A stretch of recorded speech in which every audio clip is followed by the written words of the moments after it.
Pemerintah Iran menegaskan Selat Hormuz masih di bawah kendalinya dan kapal-kapal yang ingin melewatinya harus terlebih dahulu mendapatkan izin dari Angkatan Laut Iran untuk memastikan keselamatan mereka.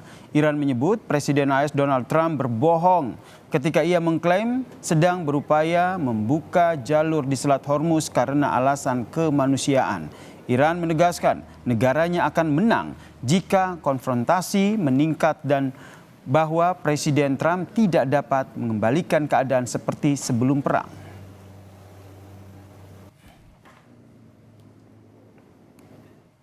اینکه در این منطقه هر کشتی که میخواد رد بشه ترددی داشته باشه باید با اجازه نیروهای مسلح جمهوری اسلامی این کار انجام بده تا از امنیت برخوردار باشه.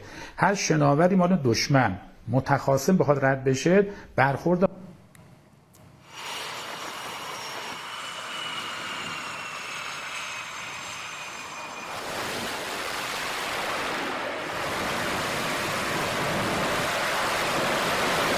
Sementara itu saudara, Komando Pusat AS CENTCOM merilis rekaman jet tempur F-A-18 Super Hornet yang bersiap dan lepas landas dari USS Abraham Lincoln sebagai bagian dari upaya untuk menegakkan blokade angkatan laut di pelabuhan-pelabuhan Iran di tengah kebuntuan yang sedang berlangsung di Selat Hormuz.